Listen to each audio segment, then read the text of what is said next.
Y haciendo un poco, recordando un poco lo que comentaba usted de la inactividad de aquellas monjitas que podía, o sea, que en el estudio había provocado, bueno, pues el ver que podían tener la enfermedad de Alzheimer causado por eso.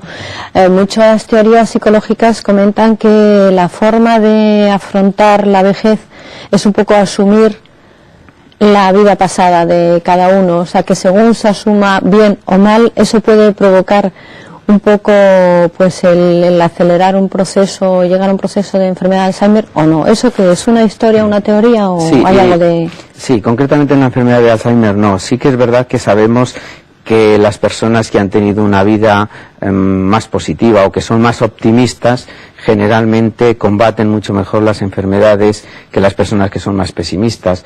Digamos que su cerebro genera una capacidad de resistencia mucho mayor a las enfermedades. Su sistema inmunitario podríamos decir que está mucho más fuerte. Las personas que son muy optimistas pues tienden a ver la vida muy fácil y tienden a ver pocos problemas. Incluso las enfermedades la toman desde una perspectiva con una mayor capacidad de salir adelante. Sin embargo, respecto a la enfermedad de Alzheimer, eso no es verdad, puesto que la degeneración del sistema nervioso es mucho mayor que la capacidad que tengamos nosotros de entender o no la enfermedad desde una perspectiva optimista o pesimista. Y haciendo referencia también a la edad en la que aparece, todo el mundo, la mayor parte, pensábamos que era una enfermedad que se producía pues aproximándose a la senectud, pero nos ha hablado de una edad de 40 años. ¿Cómo se detecta? O sea, ¿se puede detectar síntomas que te pueden aproximar a esto? Sí, el inicio de la enfermedad lo detectó un médico que se llamaba Alzheimer y lo detectó en una mujer de alrededor de 50 años que tenía muchos celos de su marido, pero que después empezó a perder la memoria, después no sabía dónde estaba, y lo detectó básicamente por estudios conductuales, viendo que la persona perdía las funciones cognitivas. Posteriormente, el análisis histológico del cerebro reveló que había una alteración importante en su cerebro. Pues básicamente es que estamos como hace 100 años, no sabemos, no tenemos todavía técnicas lo suficientemente fiables que nos determinen cuándo empieza la enfermedad de Alzheimer. Y lo que nos basamos es generalmente en la percepción que tienen los familiares o las personas que viven con un enfermo de estas características, puesto que pierde memoria o realiza conductas que son inadecuadas en él. Y cuando salta a la vista algún tipo de conducta de estas anormales es cuando los familiares intuyen que puede haber algo detrás de esta persona y es cuando generalmente deciden mandarlo a los médicos. Pero no tenemos hoy día técnicas que determinen exactamente que una persona va a tener la enfermedad de Alzheimer, ni incluso las técnicas genéticas tampoco nos podrían determinar este problema, puesto que no se sabe todavía si es una enfermedad genética o no. Dado que hay millones y millones de personas que la padecen, sería inadecuado decir que hoy día hay alguien que puede predecir que una persona va a tener la enfermedad de Alzheimer. Y cuando empiezan esos, digamos, brotes de la enfermedad que ya consideran que puede ser un principio de Alzheimer, ¿existe una medicina preventiva, una medicina que palíe los efectos, que te tenga un poco latente?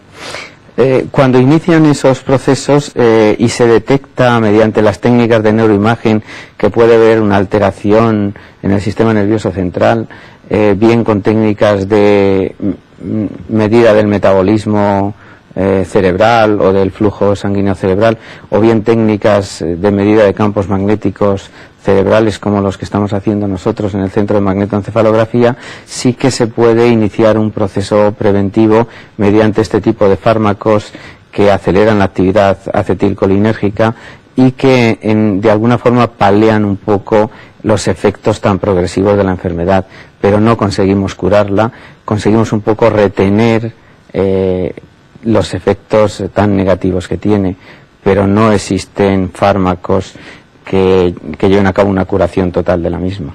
Y un elemento importantísimo que ha citado antes es, suponemos, la familia. ¿La familia qué papel juega dentro de cuando hay un enfermo? Yo creo que la familia juega uno de los papeles más importantes en esta enfermedad en la situación actual, puesto que la medicina no tiene, es decir, un tratamiento efectivo, se tiene que valer de personas auxiliares a la medicina para poder ayudar a estas personas. Fíjese usted que estas personas necesitan 24 horas al día de otra persona al lado que las atienda, puesto que, como lo dije anteriormente, se pueden perder. Se pierden en la misma casa, en el mismo barrio, se pierden en lugares que para ellos han sido comunes. Entonces necesitan una persona al lado las 24 horas del día para poderlas cuidar. En ese sentido, la familia yo creo que es importante. Y también es importante la familia, puesto que es una enfermedad que afecta directamente el ámbito afectivo de la familia. Nosotros solemos decir que es una enfermedad que ataca el cerebro del paciente y el corazón de la familia, puesto que es muy duro para un matrimonio que el enfermo no reconozca a su mujer, o es muy duro para un hijo que su padre no le reconozca como hijo. Entonces existe una imbricación en la familia, por lo que significan los procesos afectivos, en los cuales casi todas las familias que tienen un enfermo de Alzheimer están muy constantemente dedicados a él y no le dejan ni un solo minuto. Y a la postre estas familias, muchas de ellas sufren de un problema psicológico por estrés, por alteraciones emocionales que también suelen tratarse en los centros que se dedican a esto, en las asociaciones, puesto que la familia está afectada directamente por el problema de la enfermedad de Alzheimer. Por lo tanto, hasta que no tengamos un tratamiento efectivo y curativo, la familia va a ser un pilar importante, no solo en la posible recuperación de funciones de estos pacientes, sino en el trato diario con los mismos y en las soluciones paliativas que puede tener la familia, puesto que la medicina en estos momentos no tiene soluciones fiables. Doctor, a veces en los enfermos de Alzheimer parece que se observa esto que usted comenta, que no reconocen, pero de repente como que estos lugares comunes como que sí que tienen un punto de referencia en una de las personas que probablemente pueda ser la que más cercana ha estado a él, o su esposa o alguno de sus hijos.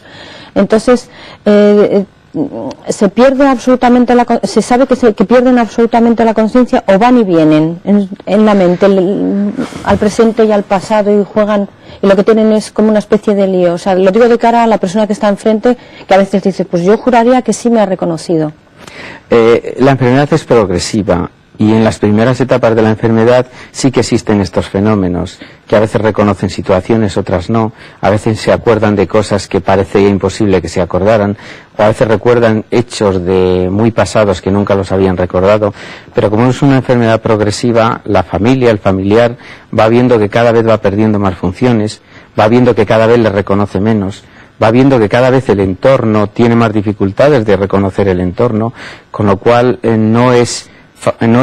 puede ser posible, pero lo normal es que en la enfermedad de Alzheimer no sea posible estos altibajos. Hay una demencia que puede ser la vascular, que sí puede sucederse en la demencia vascular, que tengan periodos de lucidez comparados con periodos de más o menos alteración cognitiva, pero en la enfermedad de Alzheimer, que es muy progresiva, es muy difícil que tengan estos altibajos. Más bien la progresión va hacia reconocer cada vez menos al entorno familiar y social en el que se desenvuelven estos pacientes.